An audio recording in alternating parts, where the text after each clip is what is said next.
Robert McKee.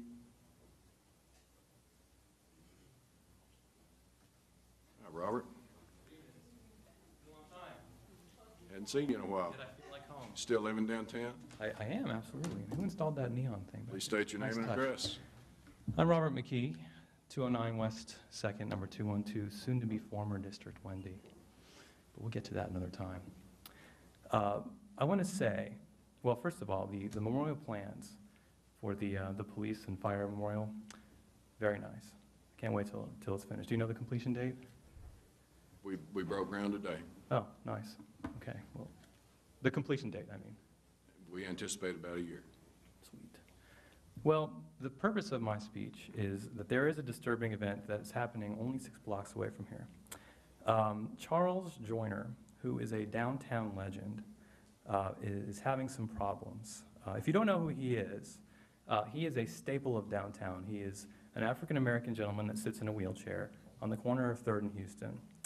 And he is the nicest person I have ever We met. all know Charlie. I know you know him, absolutely. And anyone that hangs out downtown knows who he is. I've been downtown 12 years.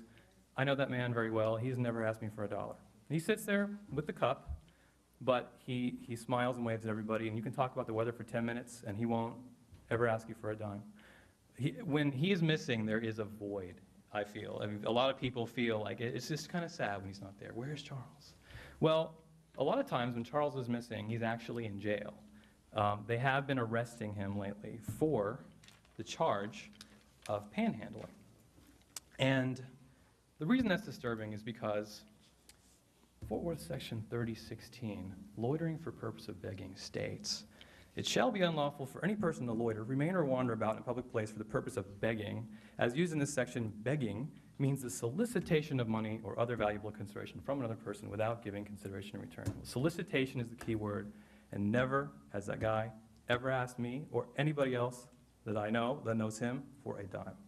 And therefore, and I don't want to waste my precious time putting anything on the overhead, but I have a stack of tickets provided to me that is issued to him constantly. Unfortunately, they've all been dismissed, but he is continually getting tickets. And so, I just I don't want to make the impression that I'm coming down here in a threatening manner, but I do want to say that I like to put it on notice. And I notice I've come out of my citizen presentation retirement for this cause. And so, I have a child. Hi, Zachary. He's watching on Channel 20, whatever that is. And I just want to make the point that if he gets one more ticket, someone has to stand up for this guy. If he gets one more ticket or if he's arrested one more time, I love the city, but I hate to unleash the trifecta nightmare of Al Sharpton, Steve Hunt, and Fort Worth's biggest night. Can you imagine John Wiley Price coming out here to do something about this? Because I can make it happen. ACLU, I mean, we will have a national, I don't know if you guys know who I am. I know some of you do, but I have this obscure power to get national attention for really, is that my 3 minutes already? No way. You go ahead, we're enjoying Thank you, sir. I'll make this fast. All right. But I think you gave me 2, because you know me. But I'm just going to say hundreds of people join me in this. I mean, I don't want to have to go out and get a petition, but if I were to do that, we'd get thousands of people to rally for this guy. We will be watching. And I want him to be left alone. The guy is a nice guy. When he's in jail, he has kidney problems, and they deny him his medicine. I mean, he's got tons of stories of just how they're treating him and why. So, Mr. Mayor, I know that you've talked to him on a few occasions. And, everyone's familiar with him, so I just want to know if you have any comments, anybody, about, We do have a couple of members who have some comments. Ms. Hicks? I'm looking straight at the minister of mess, Joe P. I'm trying to decide whether I regret pushing my mic on, but Joe P. is over our police department and is our assistant city manager for that issue, and I do know that gentleman very well, having lived downtown for a number of years. So it does very much concern me that he's being arrested. I agree with you. I've never seen him panhandling or anything. And so I would urge Joe P. to please get involved in this issue. I know he will delightfully do so. Well, thank you. I appreciate that. Just real quick, there are people down here that will come up and hustle you, and they say, yo, I need $1.15 for my catfish, and Oox Oox Fubada Fubada, and they have all a bunch of stories of things, and this guy, I mean, he doesn't do that. And you just get bombarded by people always trying to hustle for money, and they never get arrested, because, you know, I guess they're mobile. But this guy has I think that Houston and 3rd Street is his corner. He calls it working. But in my eyes, he's a greeter. He's our Walmart greeter for downtown, if you will. He's very, very kind. Mr. Cadet, you got, Well, I know who you're talking about. He's one of the finest people I've ever met. I've had lots of talks with him. Sometimes I put a dollar bill in his cup. Sometimes I don't. That's not illegal. No. Yeah. No, I hope I'm not doing anything illegal. Well, you're on camera. It's all recorded. The question I have for you, I understand the quandary here. Yes. How are we going to solve this? We've got an ordinance. The policemen are sworn to uphold the ordinance, so I can't fault them. If he sits there with a cup, but he doesn't ever ask for money, is that not soliciting?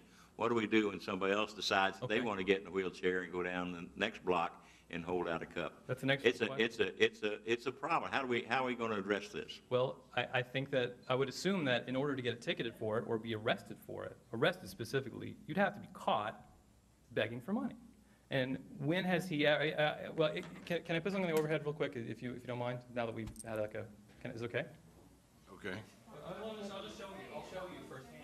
Well, I'm worried about the next man, and I don't know if we're going to have it. We haven't had it in the past, but the next man or person comes and wants to go downtown on a street corner in a wheelchair with a cup in their hands and never once opens their mouth. What's wrong with that then? Well, if money goes in the cup, is that soliciting? Is that You did it. violation? I don't know. I mean, you're a law-abiding citizen. I mean, it's not a that. You've got a problem. Help us solve it. Well, I'll show you something. If you can put that on the screen. Okay, this is All right, provided to me. Okay, if you can see, now I'm not going to name any names, but if you can read the screen, there are some select individuals that seem to have a penchant for giving him tickets.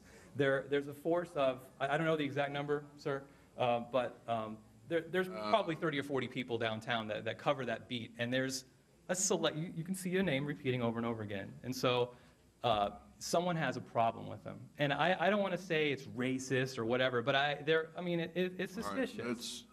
all right, let's not point fingers at our. I'm not at all. But I'm to illustrate, right? The beat officers. Sure.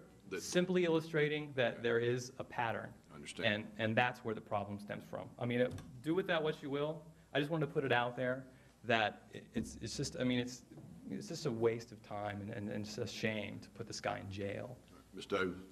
Well, I agree with what Robert's saying, and Joe, I hope you will please look into it and let me know. Raise your hand, Joe. Raise your hand up. Thank you. What is the gentleman's name? Joe Paniagua. Okay, thank you. Appreciate it. All right. Well, that's Robert, it, then, sir. thank you for being here again, and give you a little on our best. Indeed. And, I'll bring him by one day. huh? I'll bring him by. He's well Yeah, behaved. please do. I will. Please do. I'll introduce him to this process. I couldn't disagree with anything you said about Charlie. Rosie and I have known him many years. He has never asked me for a dime either. But Carter brings up a good point. We do have an ordinance, and there's a reason for that ordinance. I think that, if Joe has any ideas that he can come back to this council about tweaking that ordinance to address this problem, then we're certainly willing to listen, but like I said, it's there for a reason, and Right. it's probably consistent with other ordinances in other cities. Well, So, with all due respect, I read the ordinance just now. What is he doing to violate that? okay, That's it. all right, Okay. thanks. Thank you. Appreciate it, Robert. Good evening. All right, good evening. Save the trees. All right, is there any further business before the council?